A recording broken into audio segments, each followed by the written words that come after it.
So huge thanks for joining myself. I'm here in the heart of the West End with Ronald Fletcher Baker Solicitors. Now, I'm here not just with any solicitor, I'm here with some of the leading partners of Ronald Fletcher Baker, the company which dates back to the 1940s. Now, going straight into the action of 2019, 19th of January 2019, what does it involve? Who's going to be involved? Well, I'm delighted this afternoon to welcome two of the leading partners at Ronald Fletcher Baker. Now we've got Mahfouz Rahman, so I'm just going to swing over the camera to Mahfouz this afternoon. Mahfouz, thank you for joining us. Pleasure. So look, Mahfouz, your presentation's on creative transactions.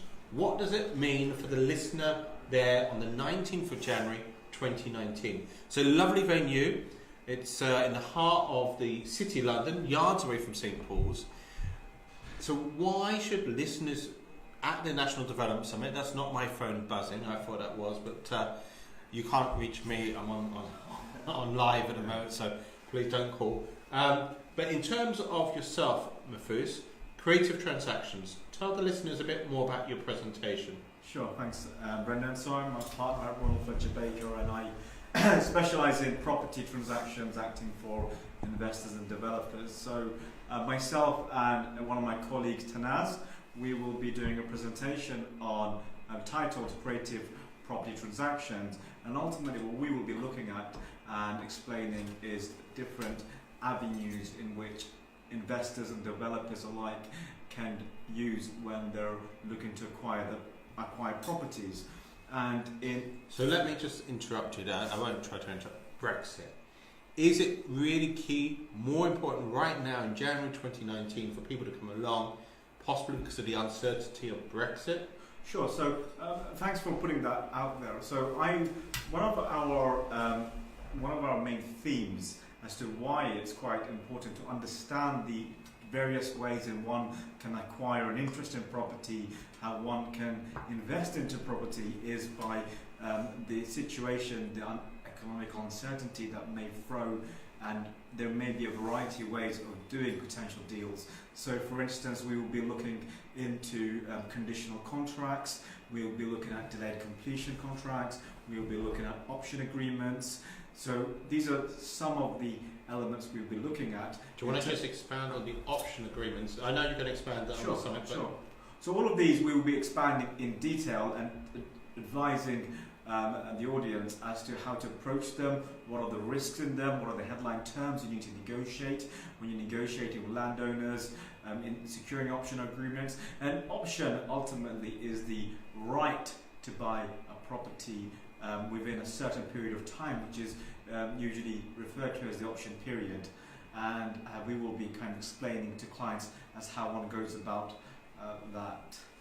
So Mahfouz, just in terms of the department which you head up in terms of Ronald Fletcher Baker, what are the key aspects of yourself is in terms of transactions on a daily basis, is that right? Yeah, so I'm what you would call a commercial property stroke development lawyer, in terms of I act for clients who acquire assets to either sell, acquire assets to either asset manage. So one of my most recent transactions was a 200-unit student accommodation site which we purchased, and another one we sold. So there's a lot of transactions that I do with developers who use contracts like conditional contracts, option agreements to enhance their portfolio and to allow them to control assets. So this is something I do on a daily basis, and I look to share that as we go forward on the actual day. So Jay's asking about alcohol. So what's Jay asking? Yeah.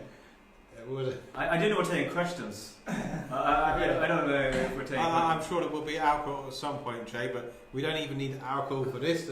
Facebook Live. We need tea, coffee. What have you got? So there? You got tea or you've coffee? Tea. Okay, and a Ronald Fletcher Baker mug, right? Yeah. Okay. So look, Rudy, let me just swing over this camera just slightly. There we are. So Rudy. Yes. You're on the panel which is overcoming challenges as a developer, and of course Brexit has brought uncertainty to the market. It's very easy for me to say that, you hear that in the media headlines, So how can what you say on the day help people? Because at the end of the day, the event is designed to answer those questions. It's not all about doom and gloom. It's about finding the opportunities as well.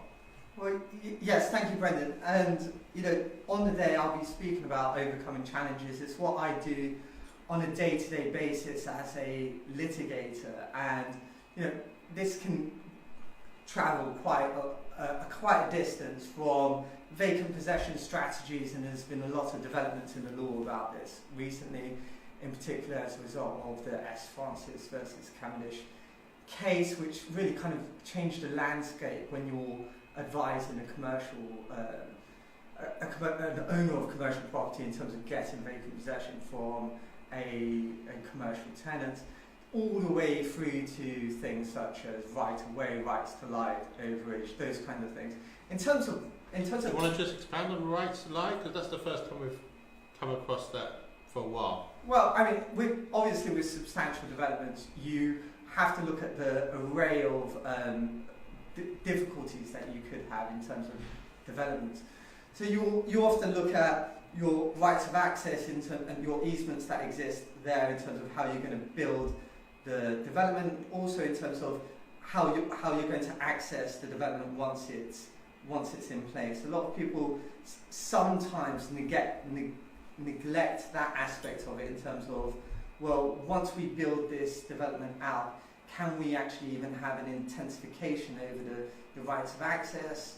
That's an interesting issue. In terms of the rights to light, that's quite an interesting area if you're building a substantial development. And we advise a lot of the developers around here in Baker Street. You can have, and you often do have, instances where there's an interference with a right to light, and you're having to make a judgment call as to what's the financial compensation from that. Is it going to be a bar to development? How do you address those issues? But so there's lots of complexities there, and I know that I'm on the. Who else is on my panel? You're with the likes of Evan MacDonald. Mm-hmm. You're also with Rob Wilkinson as well, Proud of Us, who are the main sponsors, of course, Ronald Fletcher Baker, a headline sponsors. One or two other panelists for that first panel in the morning, just to be confirmed.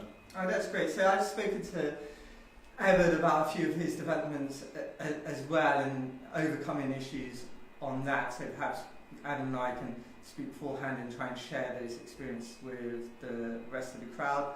Also, in terms of Brexit, well, I think you've got such a talented pool, not just on the stage, but also in the audience, and hopefully, someone like Sarah can bring out a discussion on everyone's experience of this, because it's very uncertain times when it comes to that. No, it's interesting you mentioned about who's in the audience as well, because look, it's often not necessarily who are the speakers, it's about who are you going to network with as well. So, for example, I know your other partner is going to be there, David Burns. I'm sure there's going to be one or two, possibly Jonathan. And you've all got different specialisms as well, because Ronald Fletcher Baker covers the whole spectrum. Yeah. In terms of legal aspects, it's not just transactions, it's not just litigation. No. Ronald Fletcher Baker dating back to the 1940s. Look, any final comments? I did promise it would be 10 minutes maximum, and I think we're almost at the 10-minute max. So any other comments other than, is there going to be alcohol? Is that Jason? I think there's a bar there. Is there a bar there? There is, in the evening. Yeah, there will be a bar in the evening. It's a great... I think I will be staying over that night, because I left quite early. You did. I believe you stayed a little bit longer than myself, or quite a bit longer, because it's literally not just the people you're hearing, it's also the people who are in the room who you may not get to necessarily network with today, because there's going to be a lot of people there. You loved 2018, I'm sure, and 2019 will be even better. In terms of what you liked about 2018, was there anything in particular? Well, like I say, it was an exceptionally well attended event. Everyone stayed at the end and was sharing stories and just kind of getting to know each other. There was a really great networking opportunity there, and that's what I really liked, was the some familiar faces, but obviously some new ones as well. So look, Ronald Fletcher Baker, not just the headline sponsors for the National Development Summit. I know I'm slightly out of the picture. I just swiveled the camera back. Hopefully that doesn't alter the sound. Also the monthly sponsors as well. So look, that's it for the moment. I just want to say huge thanks for taking time out this afternoon. Whether you've been listening to me from 8:30 or just after 8:30 this morning with James Pickle Connection, whether you've been listening to me with Andy Bardry of Butler Noble, who is really helping me with the magazine for the National Development Summit, and there's some fantastic articles in that magazine which I've already seen, or whether you've joined me at this time as well. And there'll be an opportunity to hear me throughout the weeks in the build up to the summit, literally 32 days to go before the National Development Summit. So for me, I'm really looking forward to it, not just for the event itself, but for what's after the event as well. So huge thanks for joining me myself, not just today, but for 2018 and going forward into 2019 as well. Thank you. Thank you. Thank you. Okay.